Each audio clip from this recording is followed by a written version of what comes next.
Blog Talk Radio. Welcome to Women Who Rock with Success Media, an award-winning show for professional women and men. Since 2014, we have provided a voice for entrepreneurs in the areas of business, marketing, advertising, public speaking, lifestyle and wellness coaching, arts and entertainment, fashion designing, interior and exterior designing, and sports. Our guest experts provide the latest information in their field while creating an educational resource for our listeners and viewers. Join us each Thursday at 9 a.m. Central Time, followed by our latest brand, Women Who Rock Investigates. Now, let's go to the studio, where our session is already in progress with your show host, Mrs. Diane Winbush. Women Who Rock with Success complies with the rules and terms according to the Federal Communications Commission podcast guidelines.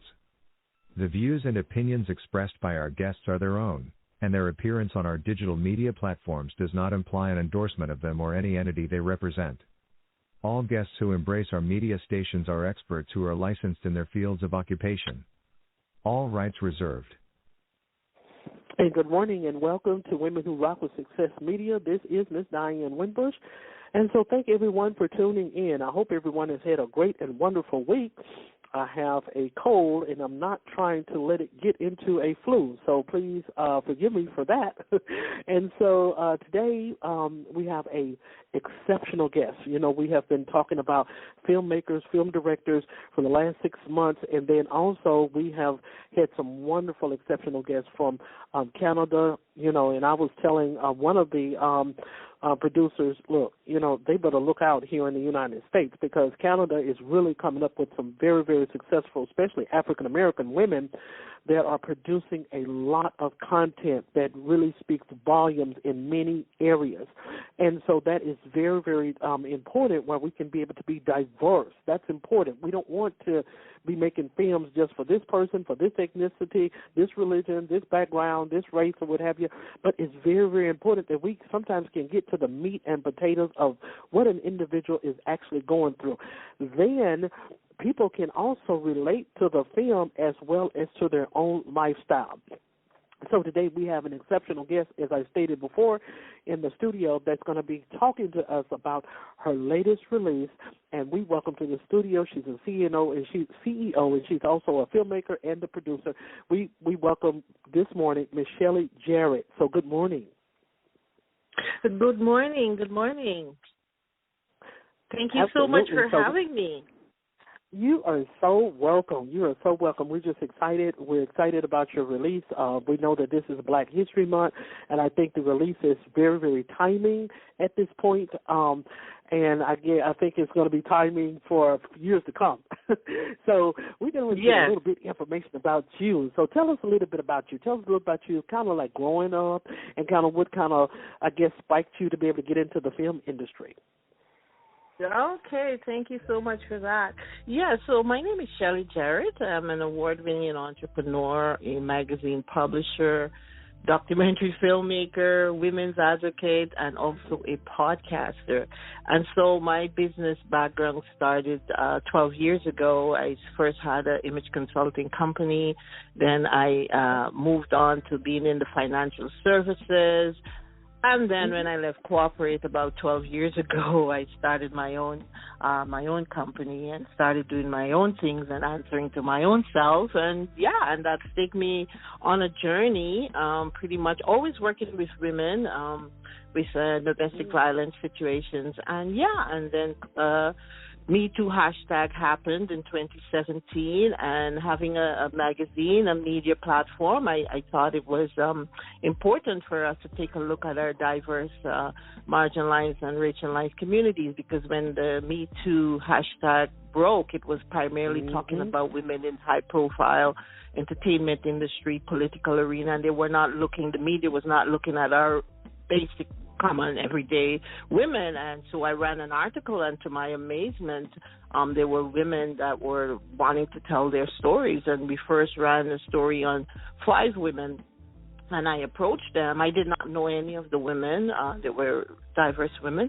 And I said, this story, I know if you tell this story on a bigger screen, it was going to help and help a lot more women wanting to tell their stories, because we know that women are embarrassed, they might be ostracized in the community, or the stigma that goes along with gender-based violence and violence against women. And so, to my amazement, we did the documentary. We cast a few more women, so we ended up with 8 women from the 5 major cultural backgrounds telling different forms of violence against women. And so, the documentary went on to do very, very well. That was my first documentary. It sort of took me by surprise. And, it went on to win numerous awards, and that was before COVID, and then COVID happened, and as you know, we're in a different space right now with different things, and this documentary now, What We Deserve, it was not planned, honestly. I had to pivot due to the pandemic, and so I started counseling back to coaching women about using entrepreneurship as an empowering tool to, build financial security and so forth. And then the Queen of England died, pretty much, and there was a lot of conversations around. Some people were emotional that the Queen died. I myself was saying, wow. And then, because I do have a background, I spent over 10 years in England before I immigrated to Canada, and and then there were another set of people primarily from the African continent, like Nigeria and Ghana and these countries that didn't care less that the Queen had died, and I sort of wanted to know why, and I did some research, and to my amazement, I found out about the atrocities and enslaved people over 400 years ago, and that's what brings me to say I must do a documentary on this, because just like how I didn't know about this history, I'm sure a lot of people don't know about it, so I want to bring this to the forefront. So here we are. Okay, absolutely. Because, a lot of times, as you stated, Shelley, that African American women, they want to be heard, but they're looking for a platform to be able to, I guess, spill out all of their emotions and what they have gone through, and what what the next person maybe push aside or don't want to listen to. And so one thing that I do understand about some of the work that you do social justice, which I think is very, very important as to how we look back on the women that need so much support, even in that area. We got a segment that's coming up at 10 o'clock, and we're going to be working on some things for Black History Month, for women. And so here in the U.S., we are fighting a very, very, very grievous battle where African-American women are dying more in the delivery room than white women are. It's like 9 to 1. And so it's a battle that they've been fighting for the last 10 years, I think. And so the more the journalists that, they're doing the same thing as you're doing, you're taking it to the films. They are taking it to the news stations, trying to bring more attention and more awareness to it as well. So would you like to speak on that topic as well for the social justice? Yeah, well, I think it's important that we continue to raise our voices about systemic issues that is affecting our community, because we will do it in different ways. For me, I feel like telling the stories of what we're feeling. We are the best people to tell our stories. And so some people, they picket, they go and they picket. Some people stay at the Parliament houses and, they have placards and they cry out. They use their voices in that way. So we all find different ways to use our voices until they hear us. Nobody is hearing us, and we have to continue, whether we pass it on to the next generation. They got to take up the baton and start using their voices, especially women, because there's so many odds against us. There's so many things against us. We are caregivers. We are doing so many jobs, and it's like nobody really cares, and we got to continue to raise our voices as loud as possible. So this platform, like I said, I have a magazine. We cover arts and entertainment, beauty and fashion, health and wellness, and community. I'm a community person. I have a degree in social work. I always wanted to do community development, not knowing that, but I went into different aspects of social work, not knowing that I'll come right back around. I had no idea to community development, because these social justice issues are about community.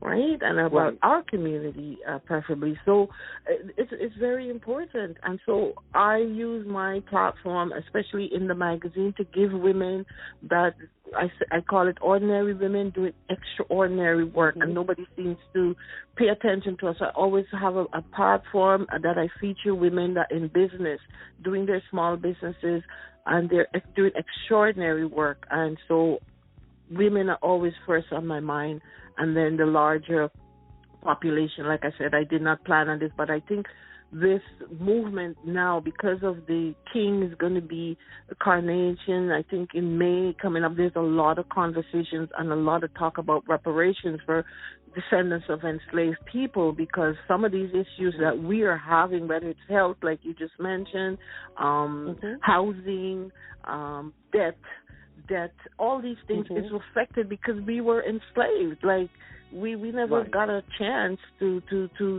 be who we really are and what we could be. So we are having to deal with all these issues, and it may not. And I'm very proud to say my son is part of this documentary because he is an historian and he taught me a lot of things. So with me doing the documentary, this is a legacy that he can take it on, pass it on. I may not see the change in my lifetime. Maybe my grandchildren will, but this is the struggle. This is the work that I think I've been called to do it, and it was just a defining moment that I could not let go. I had to do something about it. But it's a big movement in the Caribbean. Right now there's a 10-point action plan that they're working towards to take it to the international courts, so that they would listen, because they owe us like a ton of, it's not just money, it's like I said, all these different things that affect us today, technology, African knowledge. Like I even heard in Florida, the governor wanted to take out Black history from schools. I mean, how could he do something like that? It's not right. Well, right, exactly. And sometimes individuals have more like a certain how can I use this word? Certain ethnicity that they desire to support. Here in the United States, of course, you perhaps have heard 2 million immigrants have already crossed over into the United States within, the last 2 or 3 months. So kind of subtract that from what you just said. There's a lot going on in the U.S. Yes. Exactly. So sometimes people will try to support their own to try to let them in and what have you and things, and then others, we try to find ways to be able to push that out, because we have always talked about the framers, the Constitution, in the United States in history class and what have you, and so some things are trying to be eliminated from history, so the African American will not know their roots. So they will not know their traditional roots. And that's why we have to educate our children. Yes. Absolutely. And so that's what brings me to doing this documentary. It just had to be done. Right, exactly. So awareness can be revealed, and then too, I see a lot of that that's coming from Canada, from the country of Canada, where a lot of the filmmakers, a lot of authors, a lot of documentary movies are coming from filmmakers, production, publishers and what have you, where they're trying to shed a light on the reality of life. A lot of times people try to conceal it. It's try to conceal it with different other things or different other topics or what have you.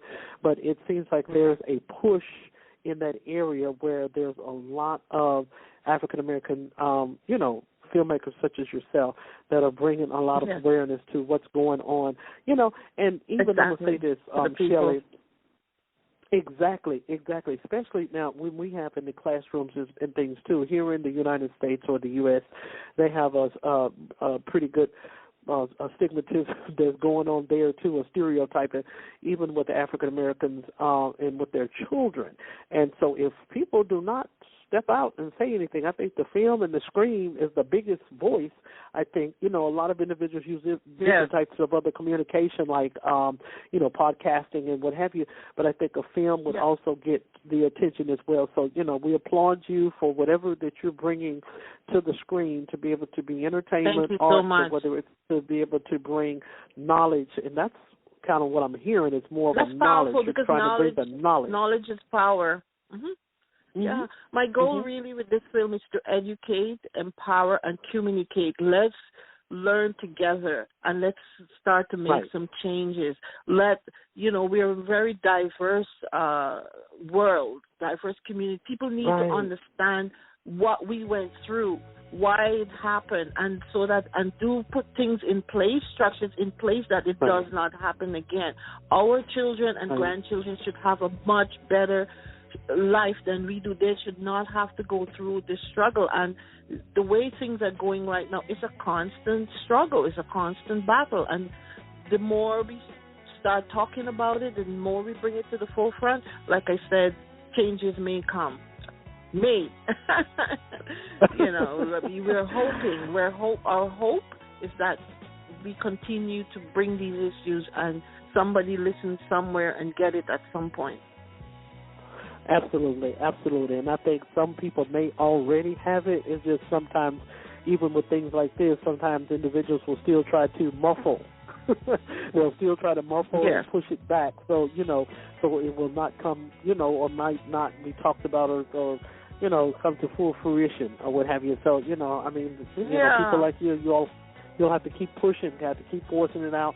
Like you stated, you got your son there. He's helping you right by your side and what have you in this new release that you have that's coming out. And I think that's very important so he can pick up the torch and keep running with it. Yes.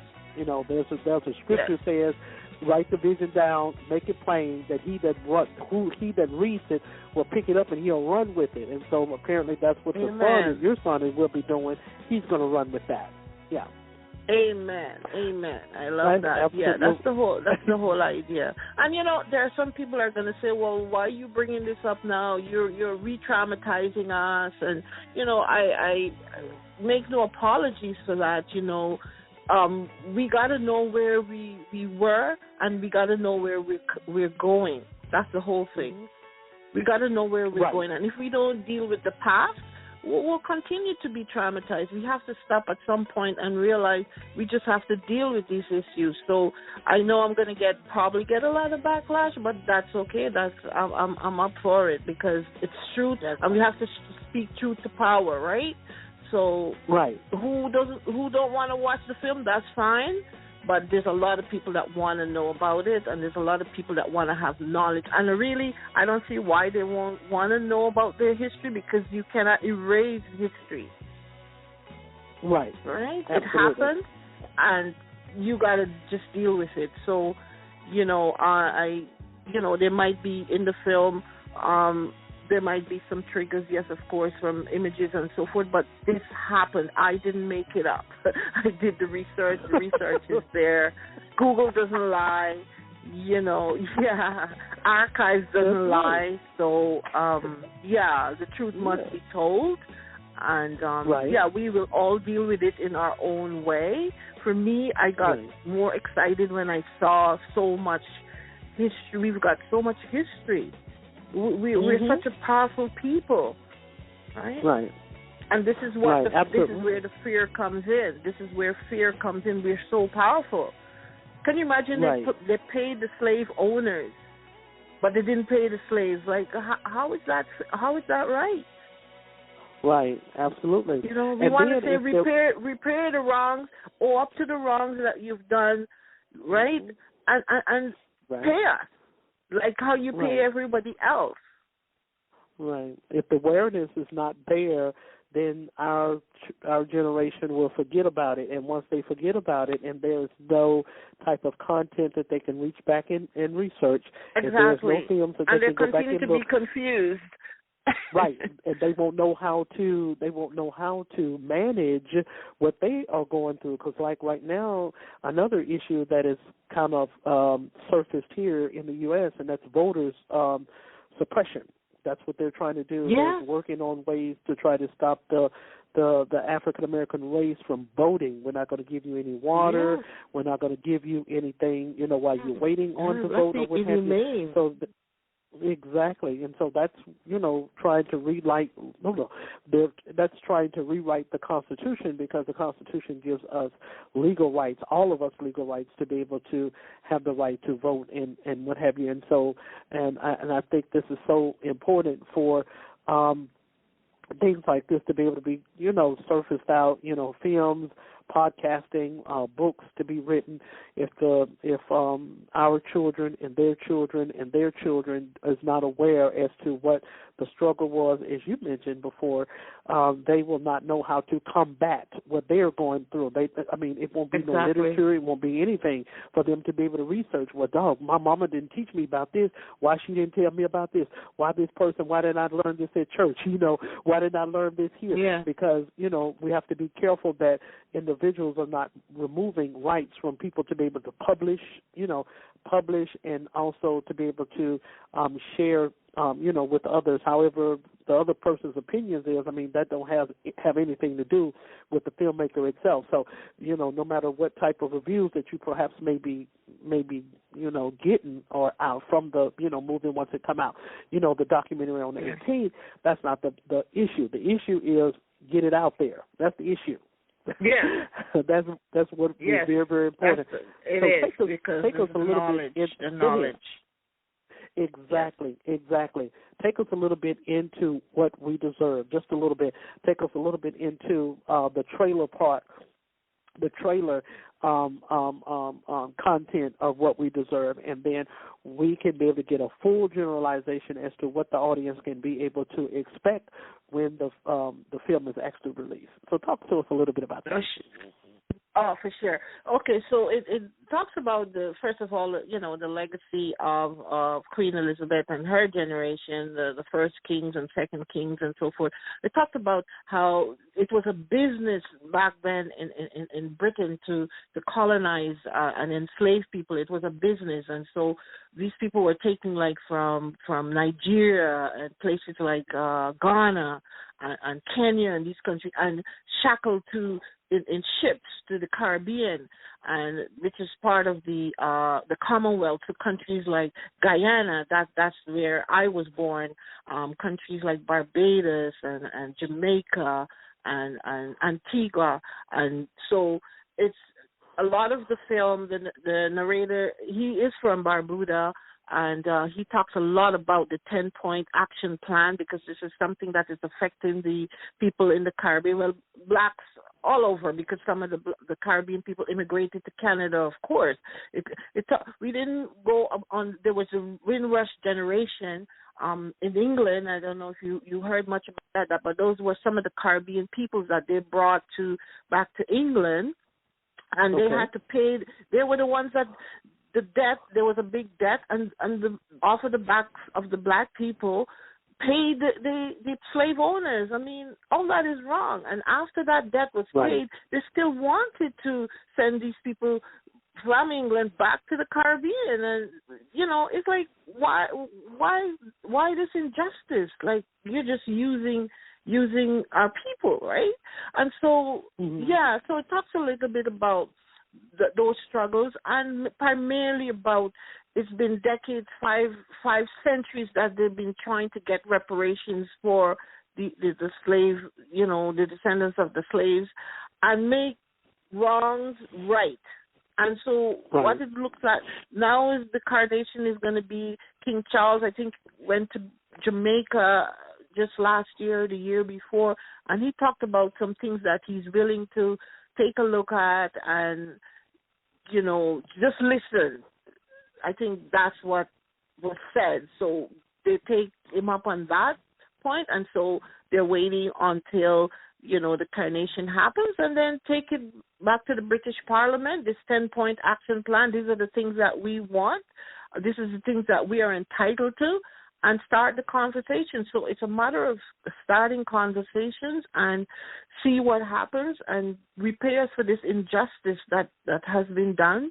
And also, if they're not getting anywhere with the British Parliament, they're willing to take it all the way to The Hague, which is the International Court. So it's a big deal. And I think this year, July 1st, is going to be the anniversary of 160 years of the abolition of slavery from the European perspective. So some of the countries in Europe, like the Dutch country, I think they've just paid out some reparations to some people. So there is talks happening. I think even in the U.S., the president, the president you have now, Biden, paid some African countries some reparations again. So it's dribs and drabs, but we want to deal with the issue, right, from a global perspective, and just let's get on with this. So it's a matter of a lot of discussions, and it's just like a movement right now in the Caribbean. And Debreen Omar, he is the chairperson for CARICOM, and he is one of the persons involved in making this whole thing happen, and there's a group of people. So he is narrating about the issue, and also, like I said, my son, Kareem Gordon, he's an historian, young man who's very passionate about Black history and really got me involved in Black history. And so they've just been talking about the history of the British Empire and the injustices that has been done to the African diaspora, to our people. So it's very exciting, to be honest. I'm besides myself. It wasn't something that was planned, like I said, but the Lord dropped it in my spirit. This is what you have to do, and I was just very fortunate. We were able to did some research. Like I said, everybody was so cooperative, and we made it happen. It took a day. We filmed for an entire day, and it's an international collaboration because we had to go to Antigua. Part of this documentary was filmed in Antigua, Barbuda. So it's just very exciting. And the technology, I think, is very exciting because we were here in Toronto, so there were lots of different cameras in different places. So I'm very excited. And I'm the producer. I'm also the executive producer and I'm the director. And I also have a small cameo in the film. So I'm just excited. Okay, absolutely. So we thank you so much for being with us today, filmmaker, producer Shelley Jarrett. We certainly want you to be able to share with the audience before we leave as to how they can be able to reach you and where the film is going to be airing. And if you want to share any books that you have published, you can share what you have them published, whether it's Amazon, Barnes & Noble, or what have you. You can share your links and as to how the audience can be able to follow you after the show. Sure. Thank you so much for that. The film would be online. It's being released publicly on the 18th in person, but it'll be online through Eventive. If you go to my website, www.shellandhouseoffilms.com, and that's spelled Shelland, Shelland, House, House, of Films, FILMS.com, and all the links are there if they need to view on demand. So just like Netflix or anything, view on demand, you go to the website, you pay I think it's $15, and you will view the film from the 19th of February online. So it'll be available, everywhere across the world. Okay. And absolutely. I'm also on LinkedIn. Shelley Jarrett on LinkedIn, and I'm also on Instagram, all the social media platforms. Okay, wonderful. So thank you once again for being with us on today, sharing your latest release that will be coming out on February 18th. Thank you for that. And listeners, you can reach over to, you can follow us over to our next segment. It's going to be Women Who Rock Investigates at 10 o'clock a.m. Everyone have a wonderful day, and thank you once again, Shelley, for being with us on today.